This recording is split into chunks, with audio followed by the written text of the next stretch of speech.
Hello, everybody. How are you doing? This is Deborah, and welcome to Deborah's Journey. I'm so happy you were able to join me today. If you are new to my channel, welcome. And if you are a returning subscriber, thank you so much for coming back and watching my videos. I truly appreciate it from my heart. So today I'm going to go over my sinking funds and just kind of share what a sinking fund is to me. And then we're going to stuff my sinking funds. I recently purchased a couple of new binders. They're right here. And so I'm going to only be stuffing my sinking fund binder. And that one will have been transferred for funds that I was already in the process of saving. So before I start stuffing, I wanted to kind of share what my sinking funds are. So I have travel as one of my sinking funds, taxes, and that's property tax and income tax. I have home maintenance, and that's for repairs, anything to do with the home. Dental visits, dental appointments, birthdays, Christmas, my son, miscellaneous, donations, Sam's Club, and car maintenance. The Sam's Club is for the annual membership fee, that's all. And then I have pet sinking fund down here. So those are all the sinking funds. I would say half of these funds are actually on the Capital One online platform.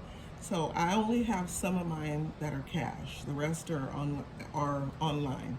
I just really didn't want to have a lot of cash in the house, and I thought some of this money, I'm not spending it enough to just keep adding to it and letting it pile up, so I leave it in a savings account where it can earn some interest. So those are my sinking funds.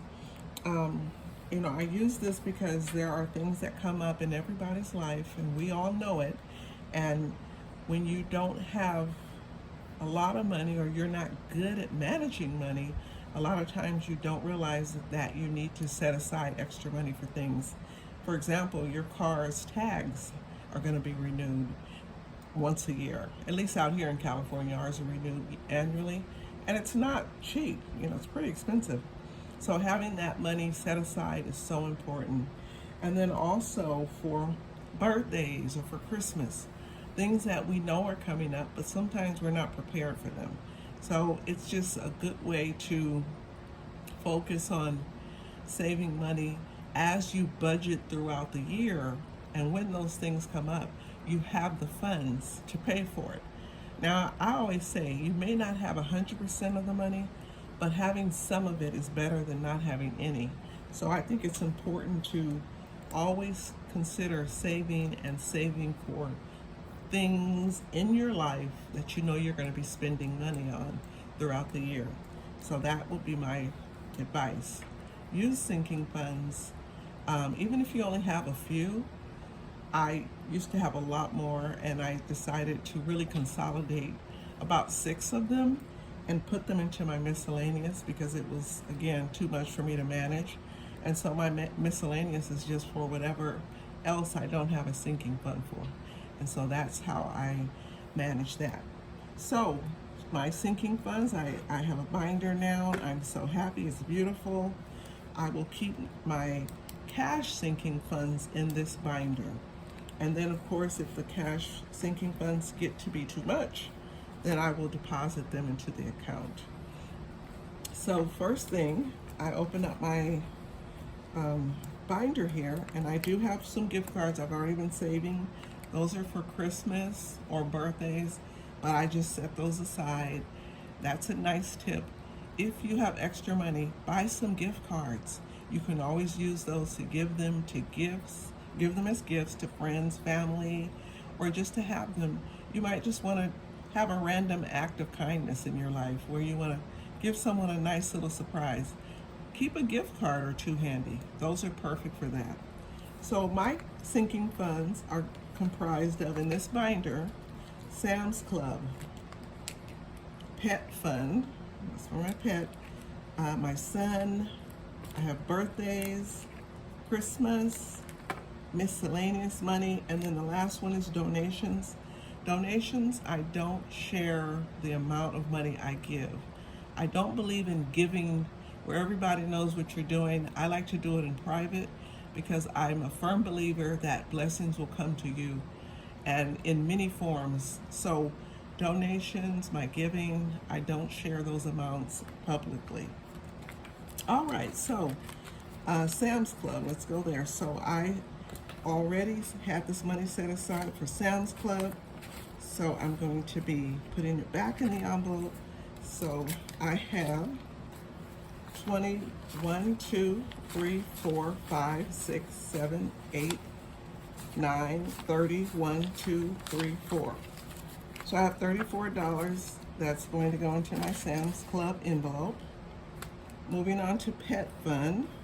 So Pet Fund, I had saved up 20, 40, 60, 5, 75, 80, 1, 82, 83, 84, 85, 86, 87, 88, 89, 90, 91, 92, 93, 94, 95.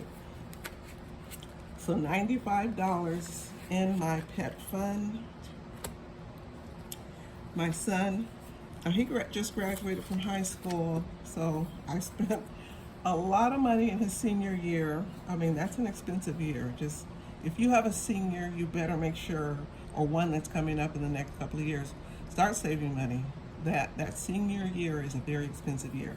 But I had a nice party for him, and this sinking fund used to be his school fund. It would pay for school expenses and activities, but he's out of school now. And actually, you guys, I'm celebrating. This is the first year in 22 years of my life, I believe, that I am not going to be participating in back to school because my sons are both out of school. So truly, I'm just kind of amazed at all of that. I'm sorry, my phone was ringing. Okay.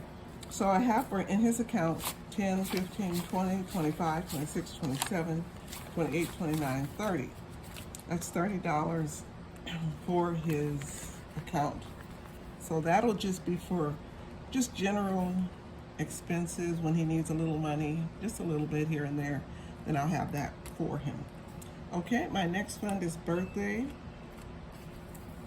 So birthdays will get 100, 20, 40, 60, 80, 2, 5, 10, 15, 20, 25, 30, 35, 36, 37, 38, 39, 40, 41, 42, 43, 44, 45. 245 is in my birthday envelope, and I have a birthday coming up at the end of September. That's the first birthday. Now, I really only use this birthday envelope for my sons. If someone else I know is having a birthday, I take that out of my normal budget. But this is just for their birthdays. Christmas is next, and I've saved so far 20, 40, 60, 80, 100, 20, 40, 60, 5, 70, 5, 80, 5, 86, 87, 88, 89, 90. So I've saved $190, and my goal is about 500. Again, my children are older, they both work, they don't have these large needs or want these special toys or Xboxes or whatnot. So I just don't need a large budget anymore for Christmas, but that's what I have in there. And then miscellaneous, again, miscellaneous covers everything that I didn't mention. So miscellaneous has 20, 40, 60, 80, 100, 20, 40, 60, 75, 80, 85, 90, 190, 1, 2, 3, 94, 95, 96, 97, 98, 99, 200, and 1, 2, 3, 4, 5. So that's $205 in my miscellaneous envelope. And then the donation is back there. And so those are all my envelopes. Now they do come with trackers, and I'm not going to use the trackers it came with. I have my own digital tracking that I do. I track on my Happy Planner. So I keep all of that. I keep track of everything and when it comes to my sinking funds. And so it's just a nice way to have money set aside for things that you need in the year, and it does reduce a lot of stress and anxiety. Well, I have my coins here. I don't know if you can see them, but it's a lot. I have been saving coins for many, many years, but I usually once a year would cash them out. Well, in the past 2 years, I haven't been able to do that. I've just let them pile up. And this is not even all of them. I have a lot more. And then I have pennies in this one. But I do believe in saving coins and putting them aside for emergencies, or put them aside for a goal for yourself or something. I personally will cash these out and use them for my emergency fund. So that's why there's no rush, because these are going to go to my emergency fund. So I just wanted to share my sinking funds with you. I'm hoping that maybe someone got a tip or two from what I was doing. And thank you for watching my video. Please like, subscribe, and thank you so much. Have a wonderful day.